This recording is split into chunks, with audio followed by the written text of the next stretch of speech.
Within a remarkably short amount of time, our lives changed. And this is going to be a transformational moment for the FRCs as we begin to undertake this massive freeze lift. So what I want to do today is really talk about our planning, all done within the last week, 2 weeks.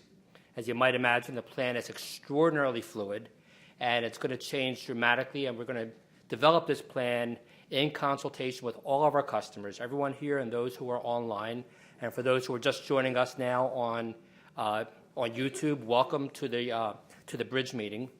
So again, what I'm going to be doing today is talking about the mechanics as we've envisioned it and the plan to lift a freeze of the scale and scope that we've never done before, recognizing that day in, day out, our transfer and disposition staff around the country are disposing and accepting transfers of normal records. So are we staffed to take this kind of volume?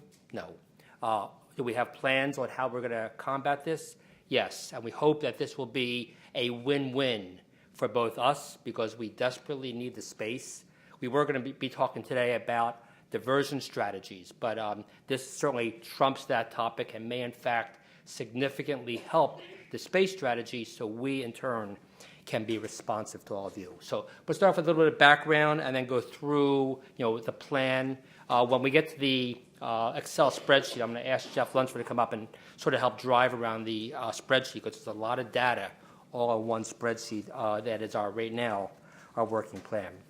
So again, as Allison said, the till lift is the largest freeze ever in the U.S. government and certainly the largest freeze lift for us to execute. And I would be remiss if I did not say, and I said this to Allison and her team when we met with them for the first time just last week, my first words were, thank you, thank you, thank you.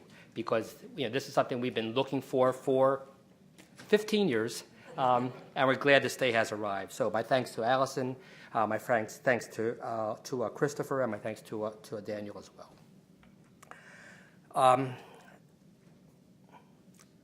So I think the goal we're really looking for, and something I think you're looking for, because there's huge implications on both sides, is trying to develop a plan where it gives us both flexibility and predictability. We're trying to craft the unknown, and as much as we can gather between your desires and your needs and our ability to execute, we're trying to really just have both to achieve both flexibility and predictability. We want to be able to dispose of till records that have been approved by you. We will not dispose until you concur. That's longstanding policy, and we want to be able to do it accurately and without fail. We want to be certain we have sufficient staff resources to execute this, and that is a challenge that we're working through. And we need to work with our partners specifically when authorizations are approved, concurrence is granted. This volume then needs to be pulled off the shelves, shipped out to disposal mills, and they need to be able to take that volume in addition to the normal disposal work that our contractors are doing for us. And again, the guidance that Allison said, I'll just echo it. People have often assumed that till is so massive, so comprehensive, never to be lifted, that things may have been put under till as a blanket freeze. That blanket has been removed. So again, guidance is well offered that careful review of the disposal notices really warrant your careful attention. I'd like to talk a little bit of background about the volume.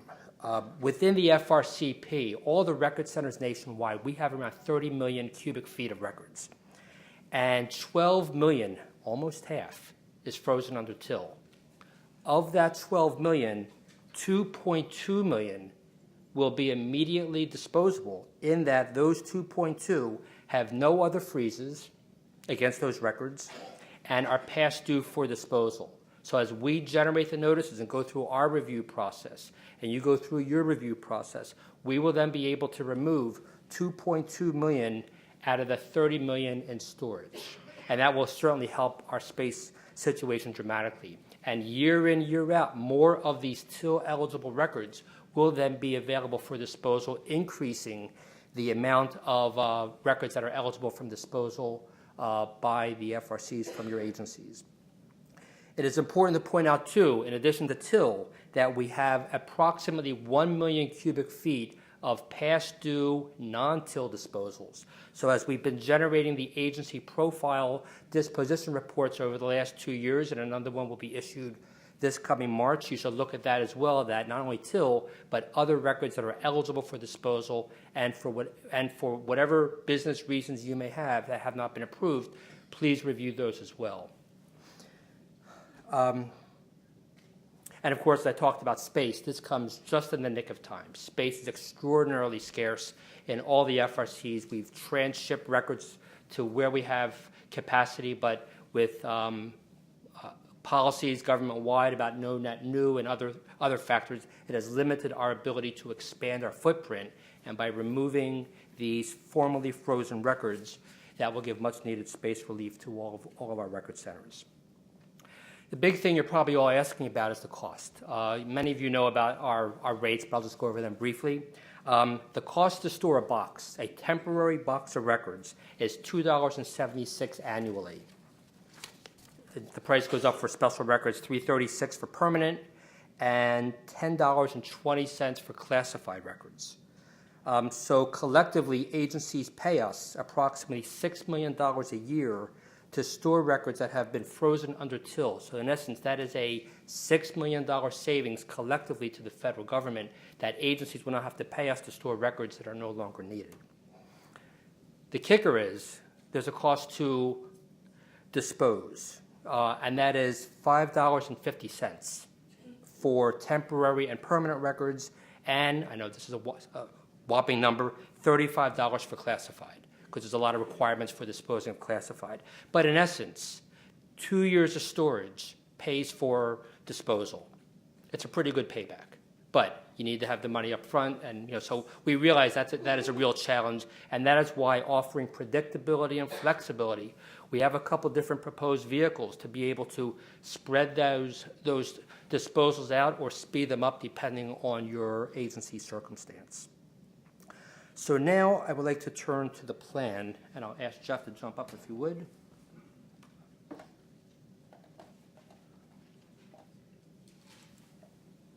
Okay. So Jeff and I are going to get pretty comfortable here.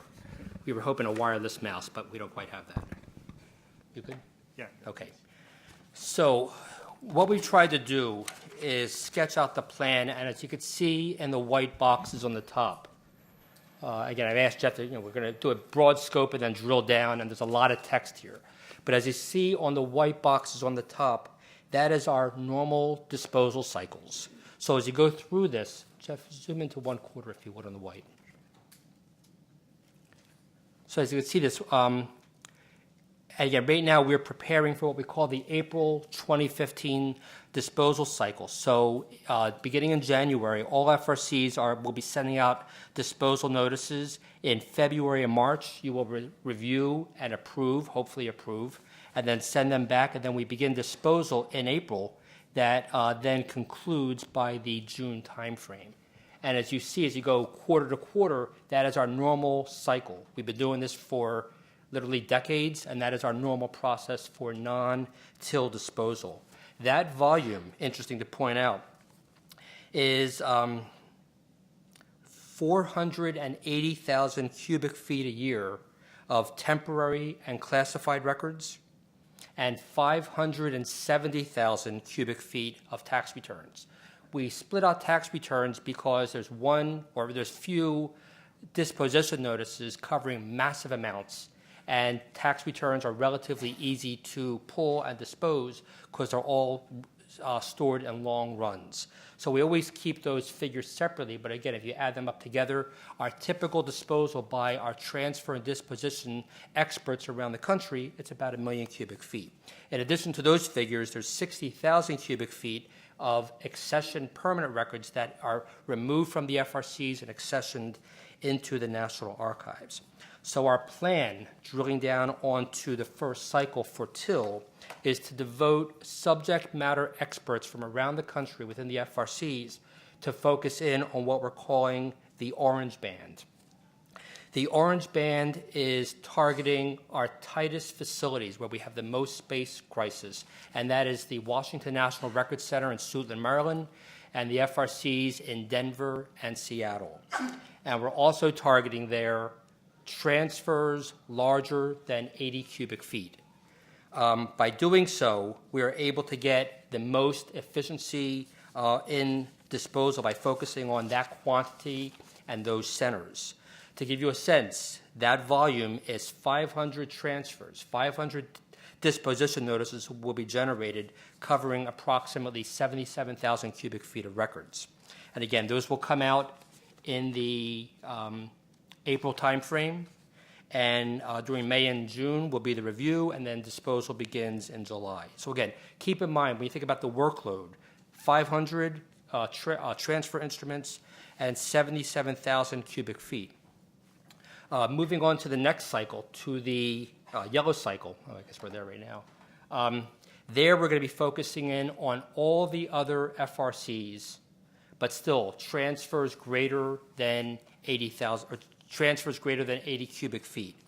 And then again, following the similar time frame, disposal notices go out. Again, the regular disposals going out all along the same time, the white band at the very top of the document, but focusing on until we'll deal with all the other FRCs. So again, the first round was 500 disposal notices, 77,000 feet. For all the other FRCs, it's 3,300 transfer notices, or actually disposal notices, covering 640,000 cubic feet. Again, the numbers are now getting to be pretty staggering. But wait, it gets worse. Or better, depending on how you look at it. Moving to the green band, that will then be the third round for the January cycle. The notices go out in October for both till and non-till. And that is for all centers and all transfers less than 80 cubic feet. First round was 500 disposal notices. Second round was 3,300 disposal notices. 151,000 disposal notices. First one was 77,000 cubic feet. 643,000 cubic feet for the second round. And this is 161,000 cubic feet. I could be off on that. Got an extra zero there. It's a massive volume. I think that's going to probably be the largest amount. Now, we say there's a blue band, a potential.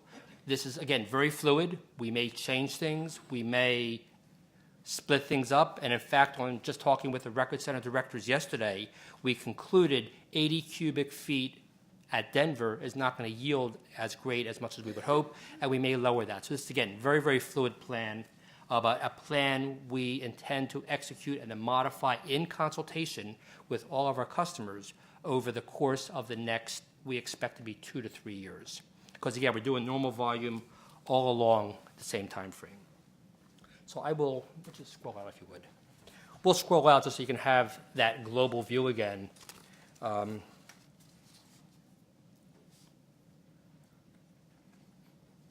It is a pretty remarkable diagram, and a lot of work from a lot of people, both assembling this plan and, again, as I said before, very, very fluid. Thanks, Jeff.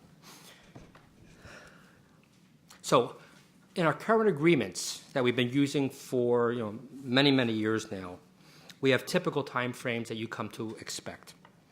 Typical disposals, the disposal notification, according to the current agreement, we have to provide 90 days prior to the beginning of the quarterly cycle. No way we can ever do this volume 90 days before the next cycle, before the July cycle, the orange band. That means 90 days prior, we need to be able to give you all of the notices, and that's why we have to chunk them, and maybe chunk them even a little bit finer. The disposal of the records is 90 days after eligibility. After we generate the notice, you review and sign, and you return back to us. We have 90 days to dispose, and that volume cannot be disposed of in 90 days, again, just due to the sheer volume of disposing of 2.2 million cubic feet. And again, as I said earlier, this is unlike anything we've done before. And again, just to put it in comparison, typical disposals that we do in a year is about 1 million cubic feet. So this is 2.2, basically double what we normally do in a year. The typical disposal notice review that we do carefully, accurately, and we know you do as well on your review, typically each year we do 19,000 transfers. This is 190,000, a tenfold increase in disposal notices that we have to generate accurately, carefully, that you have to review equally accurately and carefully. So because of that, that's why we concluded we really need to come up with a special agreement. This is a special project. Work with you to meet your needs and to meet our needs to be able to execute accurately and carefully. So we have almost all of our account managers here. I'm going to introduce them all because those are the people you should be talking to as we begin this conversation in the coming weeks and months ahead. But what we intend to do is the account managers will be generating the disposal reports. And again, we're going to be doing these in the waves that we've talked about. It's then incumbent upon you to do the review and concurrence, both for the till and for the backlog that have not been approved previously. We need to be certain we get that done in a timely fashion. We need to be certain we have the ability to execute, and you need to be certain you have the ability to fund the disposal. So we're trying to be as flexible as we can to meet those limitations that we all have, and that is why we're developing this special interagency agreement. One of the advantages of doing a special interagency agreement of this nature is if you're in the position that there is excess funds for fiscal 15, then the fiscal 15 funds as backlog, in essence, could then roll over to 2 years, over the fiscal 16, maybe even fiscal 17. I don't know if we can do it over 3 years, just 2 years. 2 years. So there is a way to sort of stretch current year money over a 2-year period. So we're trying to be as flexible as we can. So again, I would encourage you both during the meeting today and in the days and weeks ahead to seek out, as the account managers will be doing that as well, reaching out to all of you so we can craft a plan that we can execute meeting your needs and your review and your financial ability to pay for the disposal and our needs to be able to execute accurately and carefully. So I would like to just point out the account managers who are here. I'm going to look around the room because the lights are bright. I'm not certain where they are. I think Arthur Hawkins. So again, if you're a customer, an agency working with Arthur, he's your guy. Ron Mitchell, in the back on my left, your right. Cindy Belcastro. There's Cindy in the back. So again, look for Cindy if you're one of her customers. Scott Beadle in the back. Andrea Shear and Pam Northern. Scott Thompson, who's based in California, is not able to be here today. But again, if you're one of Scott's customers, reach out to Scott, and Scott will certainly be reaching out to you. So with that, I thank you all very much. I'd be happy to take questions. Not that I can say I can accurately answer them, because this is still, again, a very fluid process. But what we know, I'm happy to answer. Russell Loisel is here as well. He's one of our T&D experts. Russell, where are you? So again, if I have a T&D challenge question, I'll probably punt to Russell. And if there's a financial question, I'll probably punt to Jeff. So, questions? Hi, Patty Stockman, NASA. Hey, Patty. This is an overwhelming task you guys are facing, I know. Yes. I mean, it's one of these, be careful what you wish for. Right. But again, we really do want this. So I just wanted to ask, what impact do you see this having on the disposition of non-till records? The non-till records, the white band that you see up top, we will continue. Again, we're fully staffed to execute the white band at the top of the screen. We are not staffed to execute anything else. So we see that the normal work will go on. Normal transfers will come in, normal disposal notices will be generated, disposal activity will take place, reference, refile, the normal work will go on.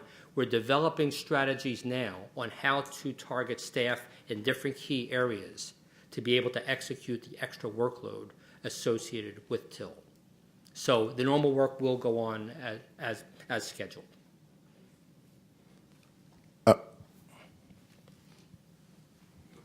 My name is Keith Holden. I'm from the USDA Farm Service Agency. This question may be a little bit far out, but do you have plans in place to return the original accessions that you've moved to other FRC facilities once this disposal process takes place? No, You're saying after the disposal is over and space is available, do we plan Yes. to transship back? We haven't talked about that. We have not discussed the need to do that. If there is a need, from your perspective, work with your account manager. We could take that into consideration. It is an extra expense. That, of course, we're trying to be as efficient and as economical as possible. But right now, we have not thought about moving records back. While the freeze lift is important and will create capacity that is desperately needed, we do know that new transfers coming in. Our net growth every month is around 25,000 cubic feet. That's new transfers minus disposals. So in essence, we think, based on rough calculations, if that growth is true, that the space freed up from till will be backfilled in probably a little over 2 years. So it's not that we're going to have we're not going to be swimming in space. But that is why it's important to always look at your other eligible disposals, the non-till, because that adds more capacity. And again, as years go on, more formally frozen till records will be lifted. And of course, we always work with agency counsel and DOJ and others to see about other freezes, other long-standing freezes, when those can be lifted as well. Because for us, the freeze lift is really, or a freeze, especially a large one, till and others, is really a constraining factor for us. Yes, ma'am. Yes, my name is Rachel. I'm from the Department of Labor.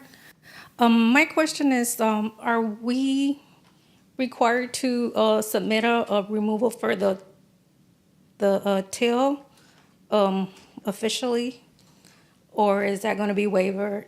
I'm sorry, we will generate notices based on records that were formerly frozen under till. So we will contact you with records that are eligible. True, but the process is that we submit a memo to put the records on till, and then there's another part to submit a request to remove the records from till. Is that going to be waived? We are interpreting that with the DOJ lift, or the lift of the courts, courtesy of the DOJ effort, that all records frozen under till will be lifted.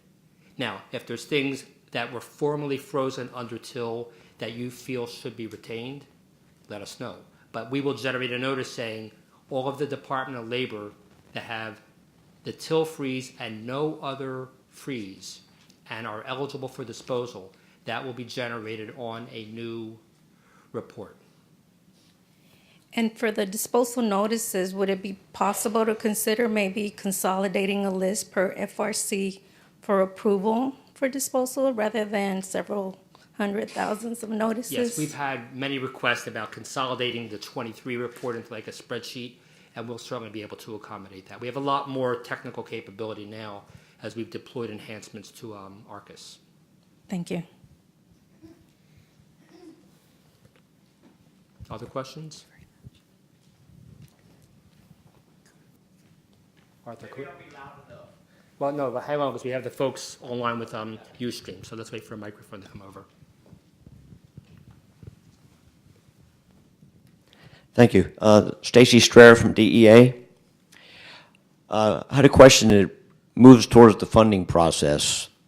I realize most people have current reimbursable agreements, and I don't know for this till if you're going to require an additional or if you're going to be charging the current agreement. And if so, since you're tripling the volume, roughly, will there be economies of scale which could make those cost estimates you threw out earlier move those down? We've considered that. We have not ruled it out yet, but no records within the FRCs outside of tax returns, which again are bundled in large blocks and very easy to execute, that's where we have special rates. Because again, economies of scale. So if we are able to achieve that, but what we're trying to balance is large runs greater than 80 feet, which is not really a large run, but IRS could be 70,000 feet as a run versus 80 versus 200. But our fee structure is based on the 80 box transfers, the 200 box transfers, and the multitude of onesies and twosies. And each one warrants careful review by a transfer and disposition expert to be certain that it's the correct transfer, it's the correct boxes, and they're eligible. So that work effort really does drive the rate that we charge. We have not ruled it out, but right now it doesn't look good based on our analysis of our unit cost reports. Okay. And you use the same current reimbursable agreement? The question was, will we use the same agreement? As I mentioned earlier in the presentation, our plan is to issue new special agreements. Because if we have a special agreement, that's where the money could potentially carry over 2 fiscal years. And again, I think while we talked about the funding, depending on your ability to pay, that's where you may want to, if we give you the notice to say everything's available and we're going to begin on a certain date and continue on into the future, you can't quite see the arrows. There's arrows on the far right because it goes on into the future. We don't quite have, we don't know the end dates yet. But what we're going to try to do is schedule everything so you have some predictability as to when we will start and when we will stop. And again, depending on the ability to pay, you may want to compress, you may want to stretch it out. So that's why we're going to try to work through the account managers working with each agency to come up with a schedule that meets your needs. Any other questions? Yep, okay. We have an online question, David, I guess this mic may not be on. Do you know when the order lifting the freeze will be sent? So what we will do, again, the freeze lift is, the order is what Allison talked about. We will, if I'm understanding the question correctly, we will be generating disposal notices based on the quarterly cycle that you see on the chart. So again, for the first round, we will be generating the notices in the April timeframe. So each of these quarterly cycles is when we generate the notices. And to the specific question of when the order lifting the hold is sent, DOJ sent the notice December 4th. The court order was entered November 26th.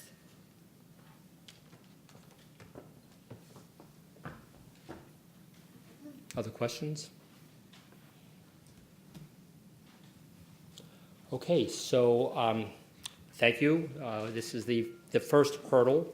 We'll be working together we've worked together for many, many years. We'll be working together on this specific project very closely through your account managers, refining and fine-tuning the plan in the coming weeks and months. And you'll be hearing a lot more about this from either from us here in the BRIDG forum or directly through your account managers. So there'll be a lot of news coming up right after the new year. So thank you very much, everyone.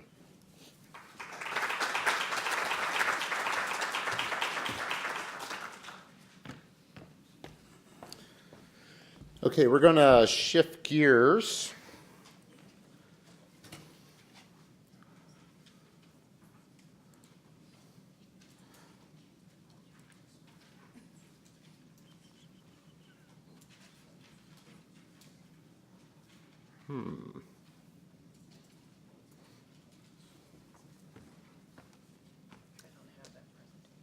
Oh, we don't?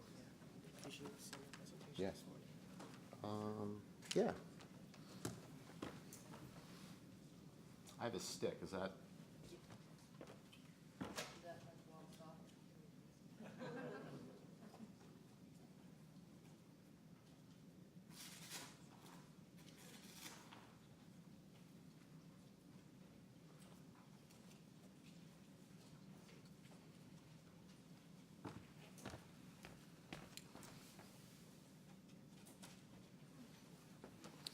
So it's going to be a second. I'm going to bring up the slides to talk about I would argue the biggest thing that happened on the 26th of November, but perhaps from your perspective, from those of you who have to pay the bill to David, it's maybe the second biggest thing that happened, which is the revisions to the Federal Records Act and the Presidential Records Act of 2004. So...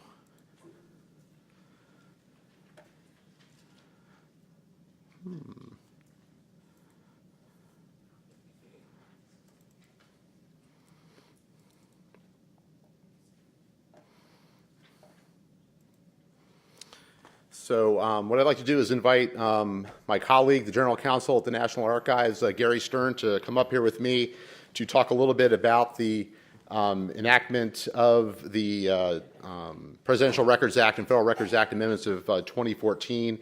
Before I do that, though, I also want to acknowledge Allison and Daniel and Chris and their contributions to working with the court to get the till lift completed, but also like to give a shout out to Gary and Alina and Hannah and the crew in our General Counsel's office that worked very closely with Allison to make that happen. So I think David would agree that another round of applause is probably in order given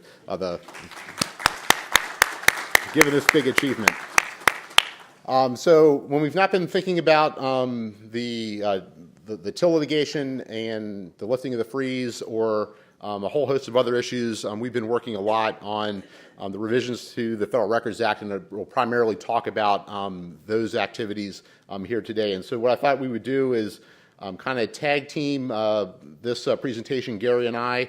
I've got a series of slides that we'll kind of talk through and kind of share our perspectives on some of the things that have been going on in this space over the last, depending upon the different parts of the amendments that we're going to talk about, either it's been 3 or 4 years that the changes have been going on, or decades in some cases. So what we'll do is give a little bit of background and overview, a summary of the major updates themselves. Those of you who have seen our Records Express blog, as well as the different public pronouncements that have come from the archivist and others, you may have a good sense of what's in the bill. And then we will go through a section-by-section summary of the changes that relate specifically to federal records, but also maybe touch on some of the presidential aspects as well. One of the things that we did with our staff back at the National Archives is do a forced march through all of the revisions to the Federal Records Act. That took us the better part of 2 hours. I assure you we will not be doing that part of the presentation today.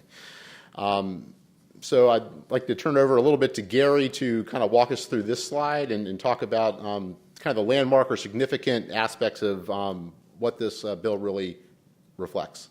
All right, thanks, Paul. And as Paul just indicated, this statute, which was H.R. 1233, originally a House bill, passed the House, went to the Senate, got some revisions, passed the Senate, and then had to go back to the House. The House passed the Senate version in early November, mid-November, and then on November 26th, the President signed the bill into law. It's now Public Law 113-187, and so it's a kind of broad array of amendments to both the Presidential Records Act and the Federal Records Act, some of them going back almost a decade, and in which Congress has at various times focused on problems of managing electronic records, managing alleged missing White House emails, which brought greater attention late in the Bush administration to managing email records.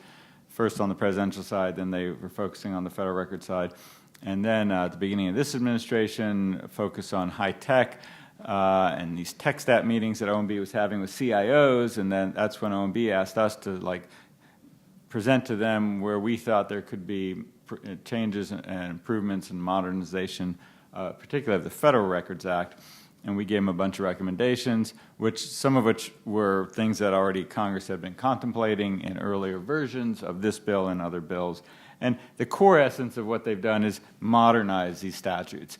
Remember, the Federal Records Act goes back to 1950, and the definition of records talks about documented materials in all these formats, including machine-readable materials. That was the only reference to things electronic. So throughout both and particularly the FRA, it's modernized and made clear in all aspects. Electronic and digital records, are core and key to the Federal Records Act and how the government must manage, and then how we at the National Archives must deal with federal records. So that's essentially the overview. And then, just in the last year or two, the House Oversight Committee has focused on issues like use of non-official, non-governmental email accounts to conduct government business, and brought a bunch of kind of poster examples of abuse or misuse of that practice. And so there's a provision both in the PRA and the FRA that now addresses that and doesn't prohibit it, because we've made clear there's nothing, there was nothing in the Federal Records Act saying it was illegal or improper to use non-governmental account, but they still have, if they're federal records, they still got to be managed as federal records, and you got to essentially bring them back into a government record-keeping system. Simplest way, CC or forward into your government email account if it's email. And so there's some provisions on that that maybe for some folks have gotten the most attention, because it says you got to do it in 20 days, and if you don't do it, you could be subject to adverse personnel actions. And that's that's a little bit of a hammer of consequences they've tried to impose into the bill, and we'll get into that as we go section by section. On the PRA side, it does modernize the statute, but it also codifies a unique provision in the PRA that probably nobody here in this room cares about, which is the notification and review process that the current president and the former president do to consider application of presidential privilege on the release of presidential records of former presidents. So that's something that some of us in the archives work on very closely with White House counsel and the representative of the former presidents, and so that's been codified into law. It was controlled exclusively by executive order before and up till this point, and that's another thing that does go back 10 years from, or even longer, from when Bush 43 administration put out a new EO that caused a lot of controversy. So that's the basic summary. A couple of other points that we wanted to make is that the congressional support for H.R. 1233 was kind of critical to the passage of the bill. As Gary alluded to, the House Oversight and Government Reform Committee had a lot of interest in email management with a number of different agencies, and we were able to leverage that interest to make some of the changes that we'll talk about in a few minutes. And we're very pleased with the support, bipartisan support that we've gotten to have these changes made, some of which are related to the second bullet, which is that what is in the amendments is very consistent with what we've been trying to achieve with the Managing Government Records Presidential Memorandum, the Implementing Directive, and all the different guidance products that our folks here in the Washington area and around the country have been working on developing and working with you in the federal agencies to get in place to make the different deadlines that are in the directive happen. And primarily we're focused on right now helping agencies be able to get to the end of 2016 where they'll be managing all of their permanent and temporary email in automated ways, and then also by the end of the decade being able to manage all of their permanently valuable electronic records in electronic and automated ways. So everything that you see in the statute, the changes that are related to electronic records, is in support of making that piece happen. The other thing that we will talk a little bit about, and our staff is still doing a good bit of analysis about what the level of detail that needs to be done with regulation changes and new guidance that needs to be developed. And you'll get a sense of where we think that needs to be done right now within the different sections. But we do know that this law specifically calls out for some changes in regulations that exist or the development of new regulations. So this will not be a easy matter for us at the National Archives or for you for that matter in being able to implement those new regs and policies that more accurately reflect the environment that we work in with digital government and electronic record keeping. And we'll talk more about that as we move through. Yeah, and just to reiterate on that last slide, this version of this bill and many aspects of this bill, as we noted, has been introduced in Congress for the last many Congresses. It actually has passed each house of the Congress unanimously at various times. So on the one hand, it always seemed like Congress was going to do something, but then they never did. So we kind of got used to the notion they were not going to legislate here, which is why we then essentially went to the White House, went to the President and OMB to say, hey, we still think the changes that Congress is trying to do are good and necessary, and so if they're not going to do it by statute, let's do it by directive, by presidential memo and OMB directive. So that's why then essentially Congress caught up to what we've already been doing through the OMB directive, and then in some areas went ahead. I'd just like to remind you that we'll be circulating these slides after the program and putting them up online. But this is kind of a summary of the major updates, and I think Gary has covered most of them, and we will go into some more detail about them as we go through. The one bullet that I would highlight a little bit, and we'll get into further discussion of it when we get to that part of the changes in the statute, is that is bullet number 3, the granting the Archivist of the United States final determination as to what constitutes a federal record. That is one of the major revisions to the Federal Records Act, or the new addition to the Federal Records Act, that we'd like to talk a little bit more about, and we know that we're going to have to do some guidance and explanations of what that actually means and how we would use that authority in extraordinary circumstances. And Gary can speak a little bit to that a little bit more to that when we get to that part of the piece. The other thing that I would point out, and you kind of see this through the changes to the statute, is there's an emphasis on electronic records in digital government and figuring out how to make the things that are in the presidential memorandum and the Managing Government Records Directive more clear and happen and be able to be connected to the statute. And we'll talk a little bit more about those pieces. And then most specifically, and I think something that we're going to have to do a lot of guidance and other kinds of policy things to help clarify these issues for you, is the whole notion of the use of non-governmental email accounts to conduct federal business, and what your obligations are, both from a notification perspective of the staffs within your agencies on what they're allowed to do, and if they're not able to use government systems, how they get those emails into government record-keeping systems to manage those records effectively. And we'll talk a little bit more about those items as we move along. So I'm going to.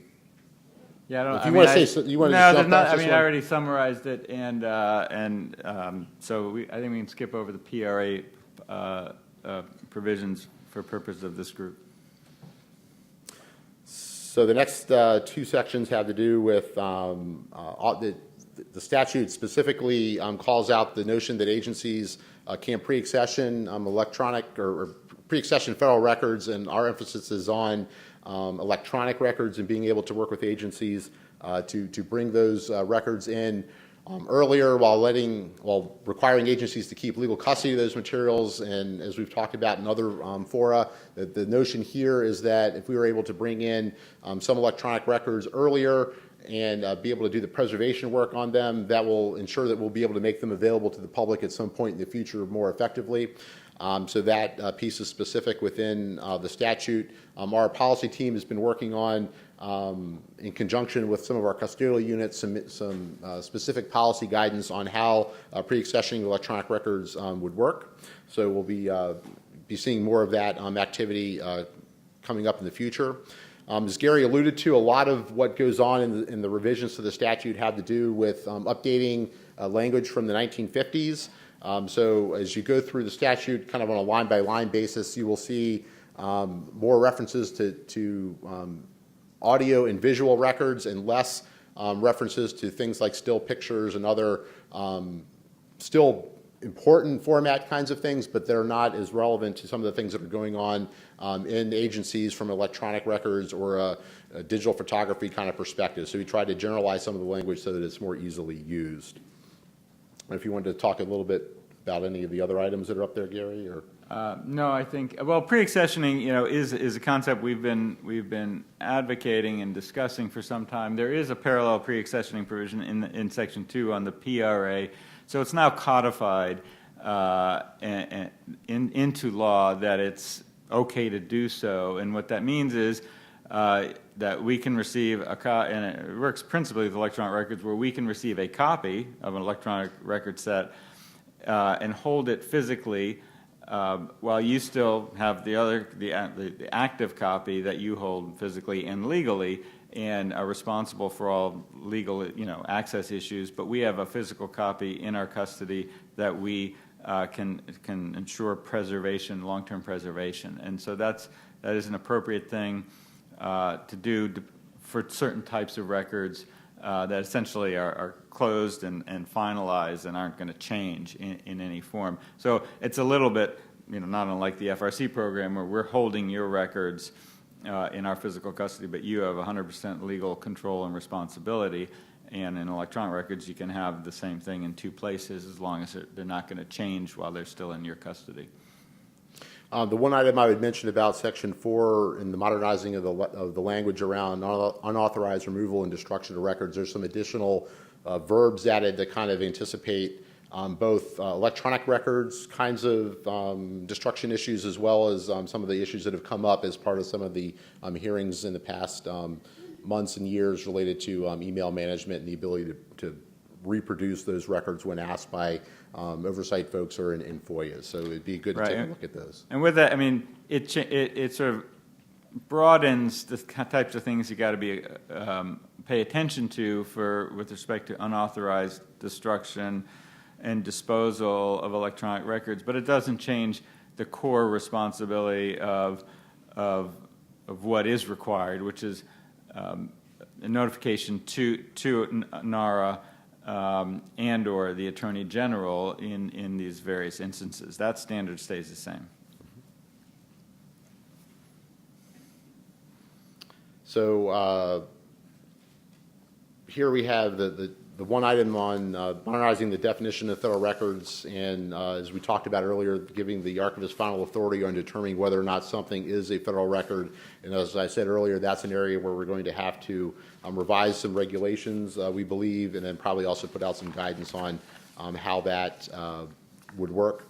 The other thing is that, as Gary alluded to earlier, in kind of the updating of the language, there is some additional language that makes it, we always had the authority and we continue to have the authority under machine readable, but the way that the language has been changed in the definition, it makes it more clear that we're talking about electronic records or digital records. And we'll have to talk more about that in our regs. I don't know if you wanted to address number 6, Gary, at all.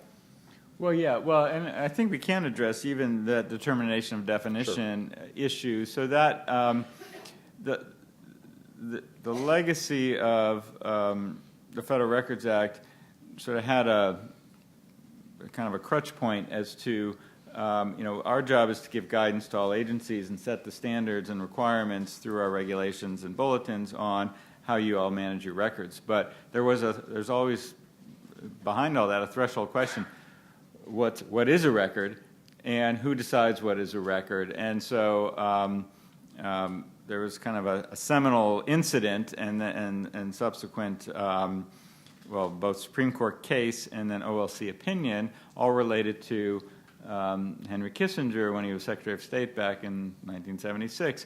He removed his whole set of his office files, the Secretary's office files, when he was leaving office at the end of the Ford administration, and donated them to the Library of Congress, and on the basis of a legal opinion that they were not federal records. They were personal records because arguably, or they presumed they were copies. Everything in his central files or in his office files were just copies of something that existed elsewhere in the State Department as the official file.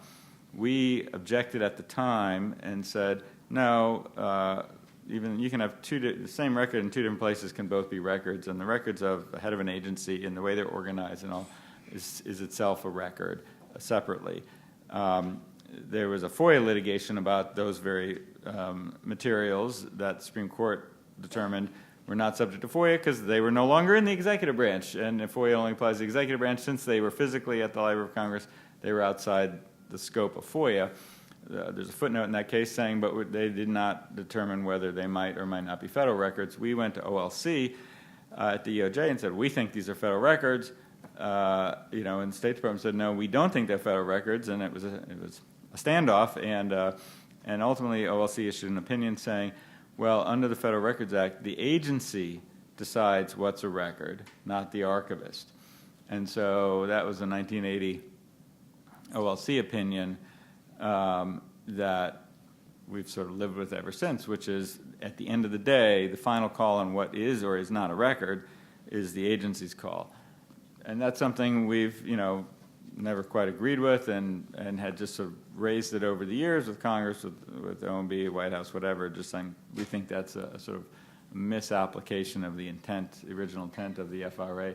So that's what they've revised. It does not mean that NARA is going to be in the day-to-day business of deciding what's a record or not a record. It's still, I mean, that's the responsibility of records officers and agencies throughout. But it means that if there's a serious dispute, as there was in that incident, then the archivist can make the final call in the final determination. So that's sort of the genesis and the background on that provision. But the other issue, and I was just at a council forum earlier this morning with Paul, and folks have raised, their concern. The lawyers saying, well, isn't the real challenge figuring out what is a record or what's not a record? To which our answer is, you should just presume it's all a record. Everything's a record. If you're doing the course of government business, presume it's a record. Then the issue is, when can you throw it away?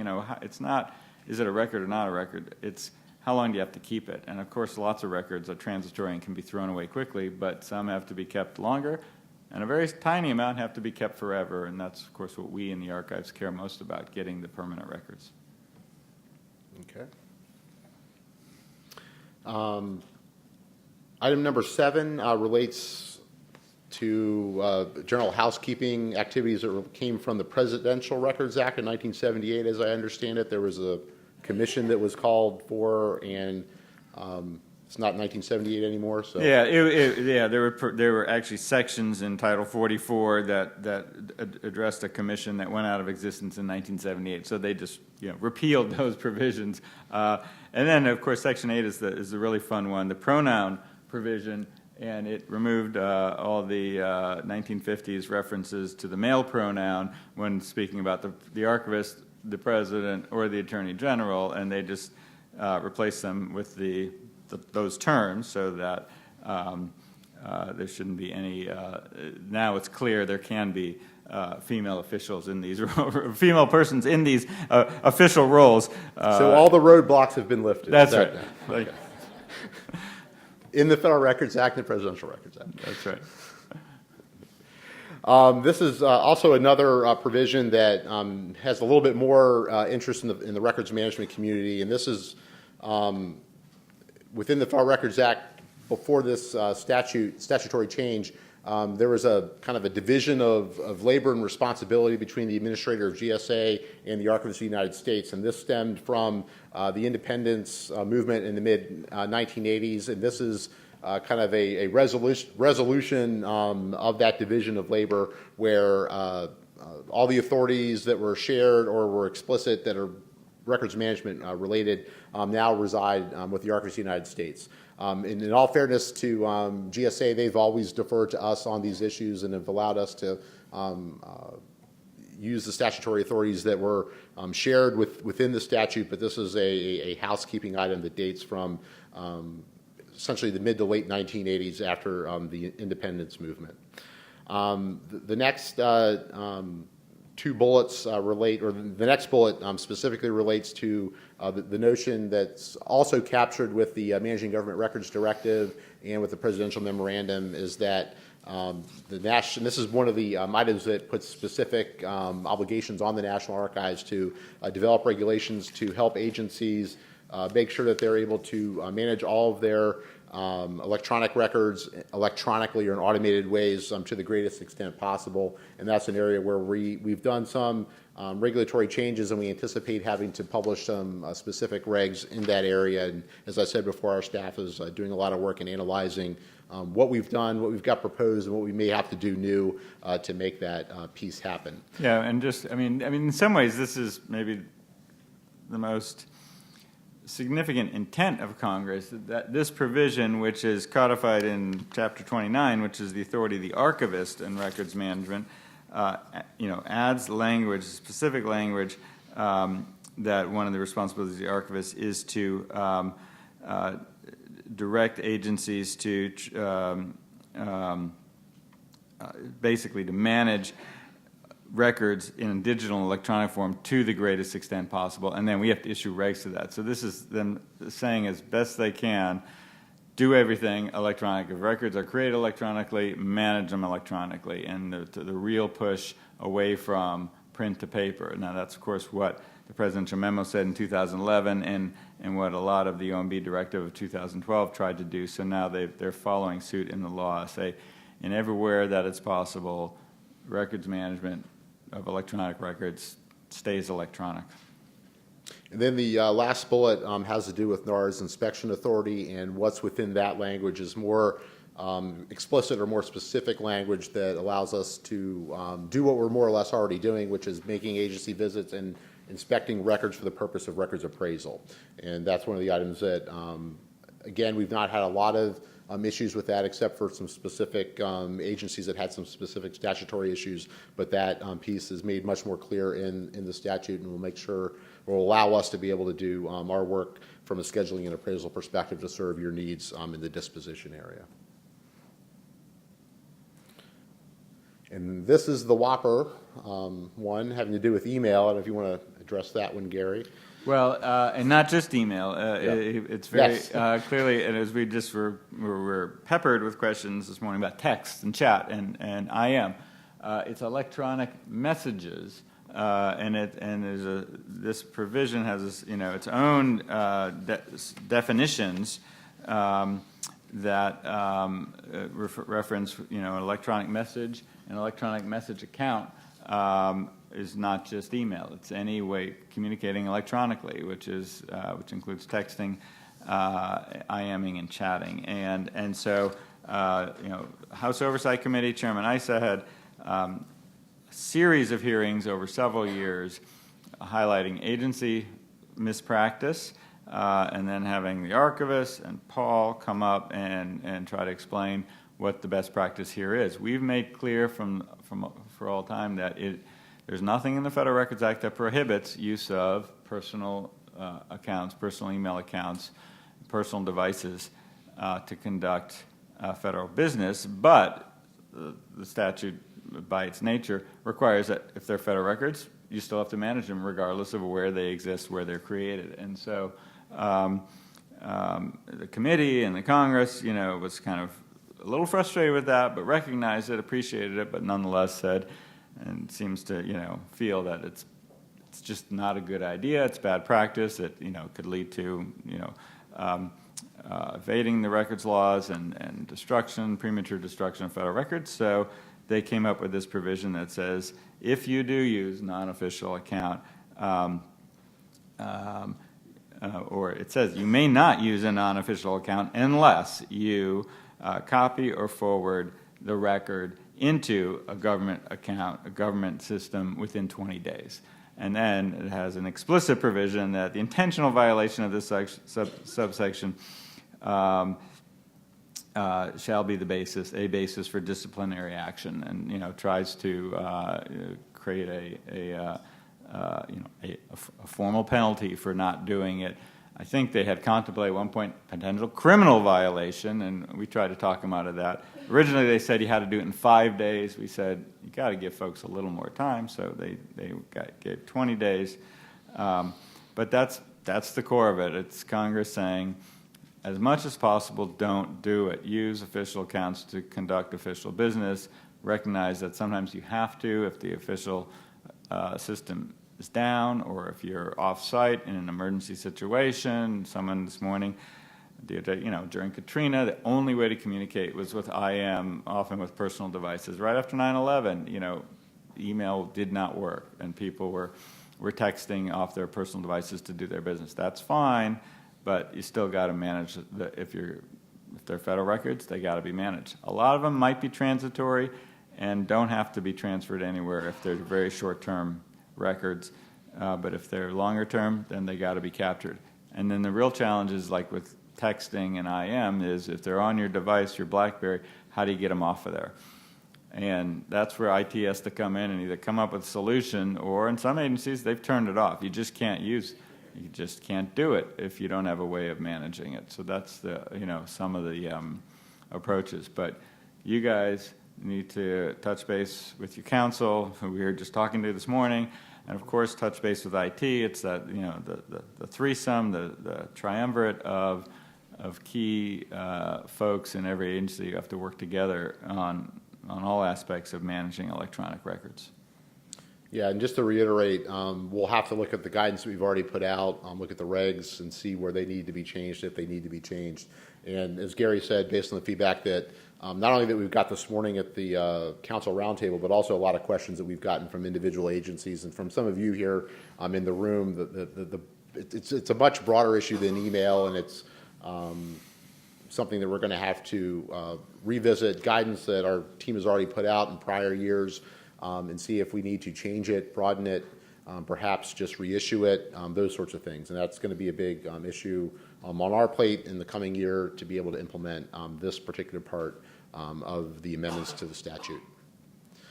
So this is the part where we take comments or questions, and if there's anyone that has one, if you could wait for the microphone and then give your name and the agency you're with, and Gary and I will give it a try to answer them.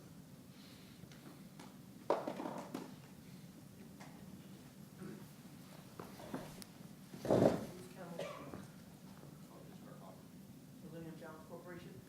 time frames are we talking about for the regs to be updated?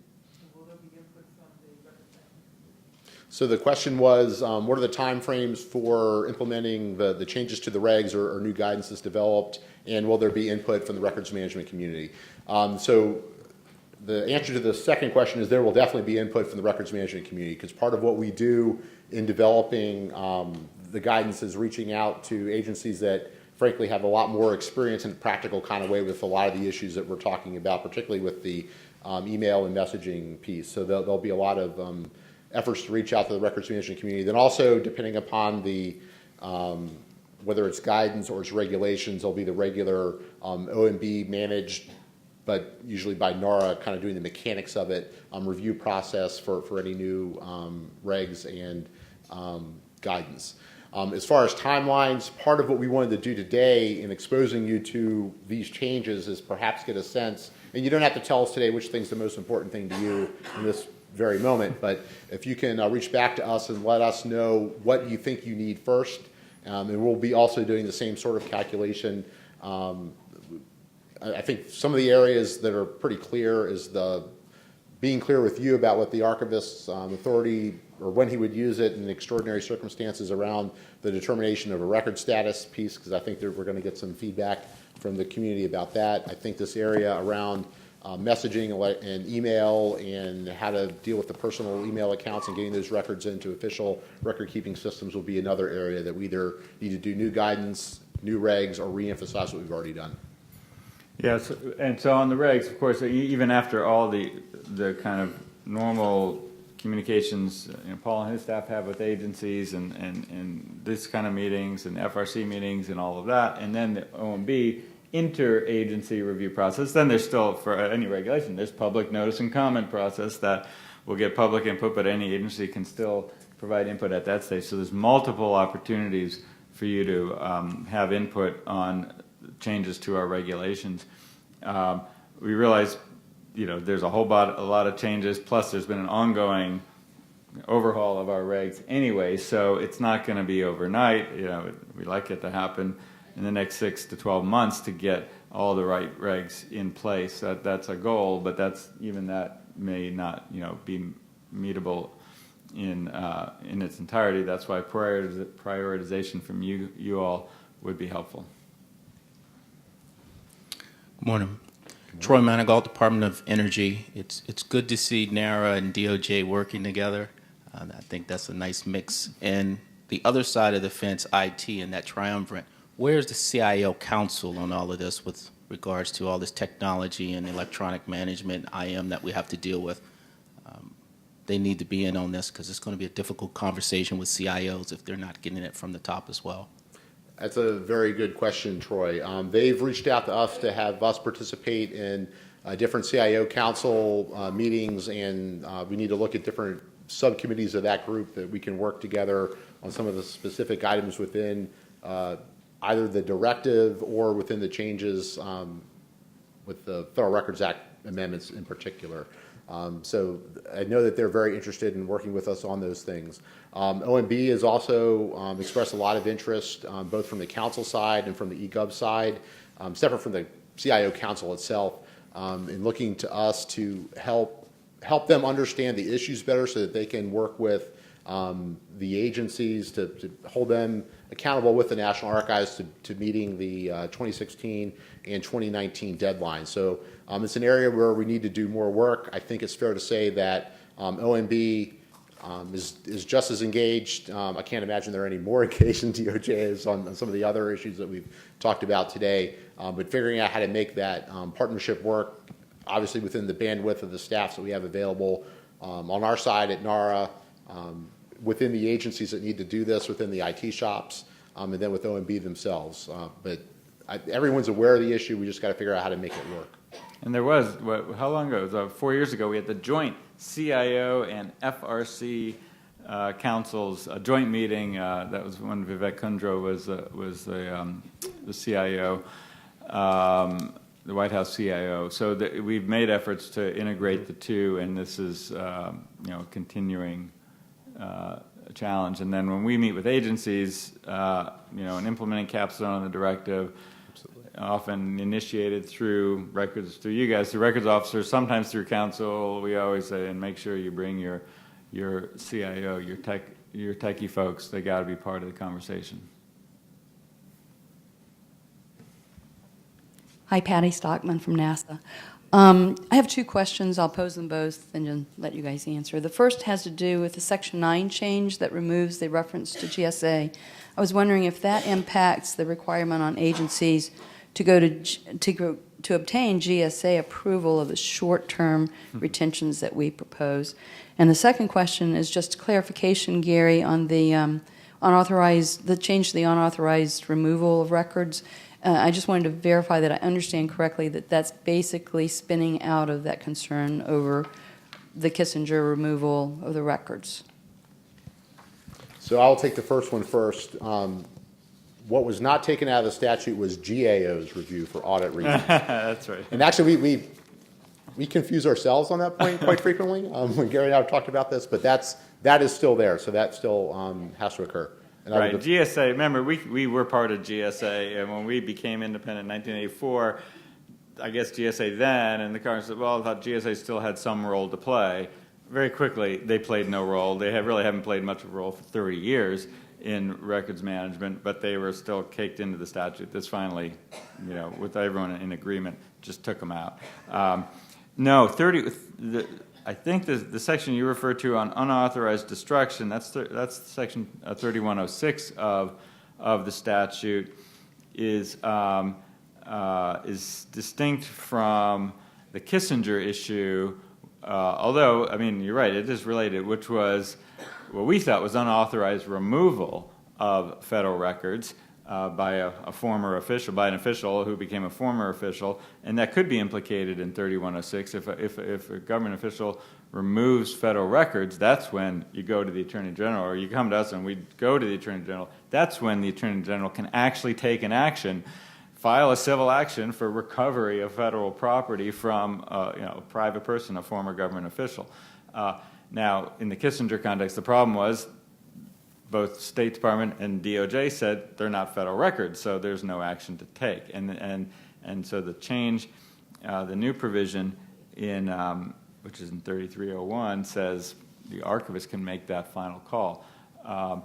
The 3106 unauthorized removal and destruction of records. In unauthorized destruction, there is a notice requirement, but in almost all circumstances, going to DOJ isn't going to do any good because if the records are truly destroyed, there's nothing you can do. You can't, recover them. You can't go to court to say recover something that doesn't exist.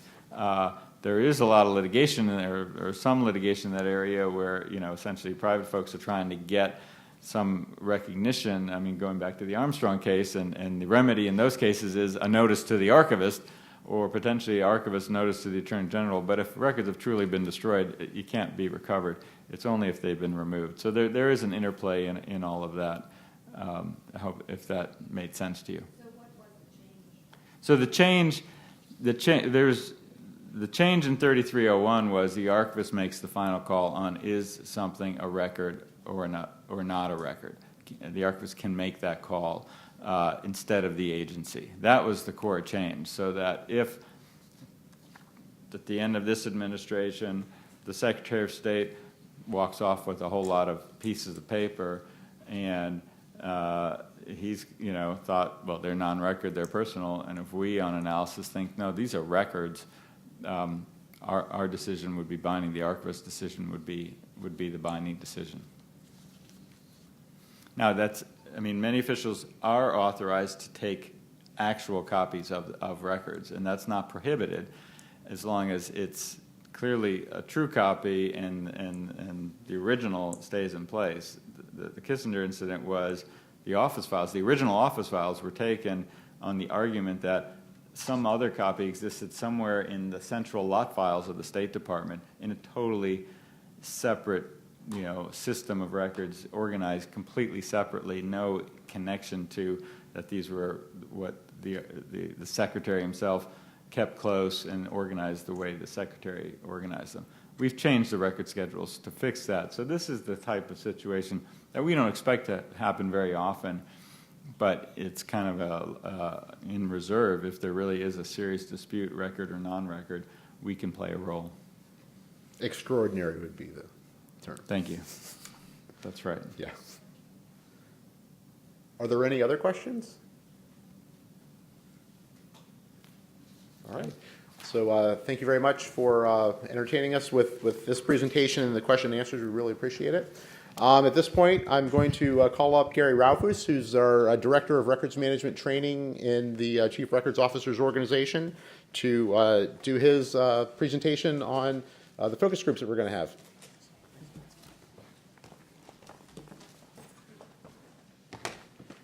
And I think we have a couple of slides while they're coming up.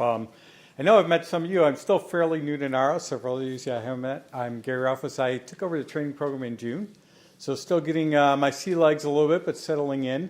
What we've done since then is really step back, and Paul asked me to take a look at the program as it exists right now and really think about how do we move to the future.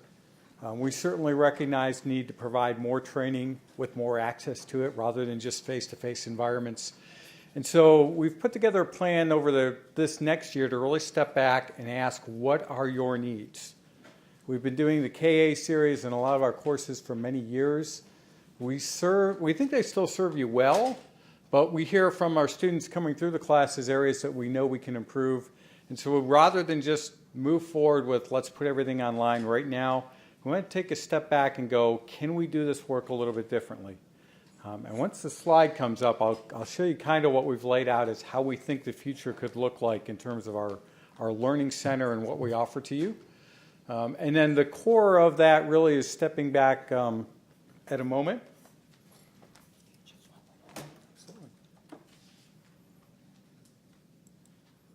Thank you.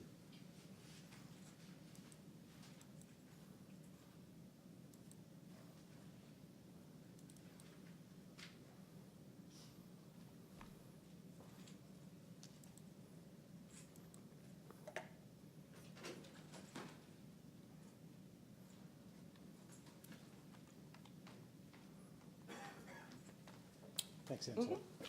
So this is kind of what we're looking at whether or not we can do in the future. We know one of our challenges is if you sit in our classroom in here or College Park, we have such a wide variety of folks coming to a class that we're driving down the middle as much as we can for our audience, but we know the folks that are on the top end of their records management experiences or potentially on the bottom end where it's just an additional duty that got thrown on them last week.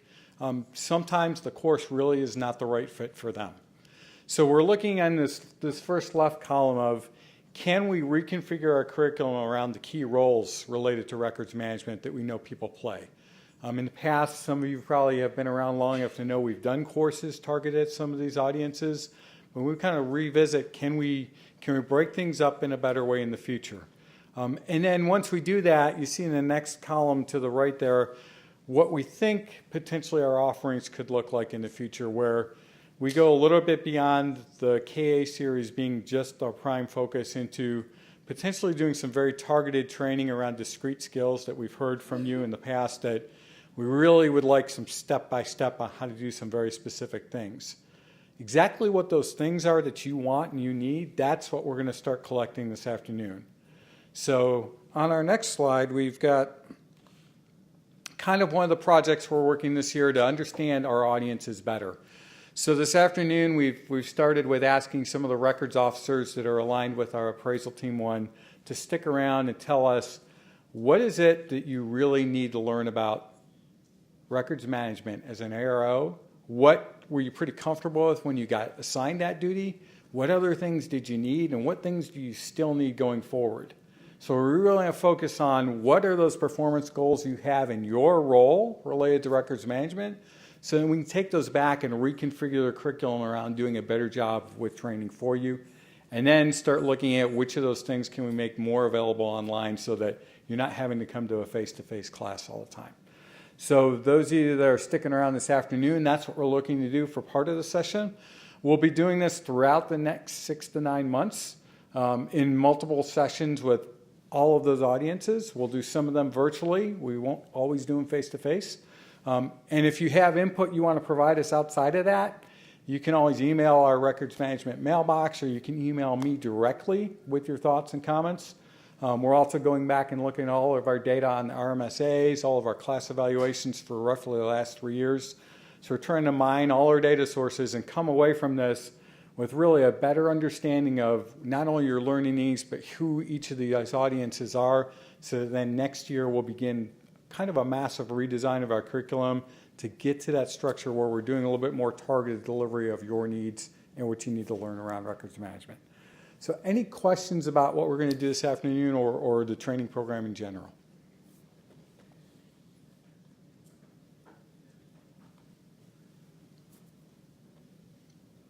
None? Excellent. Well, I'll turn it back over to you, Paul, for any closing you might want to do. And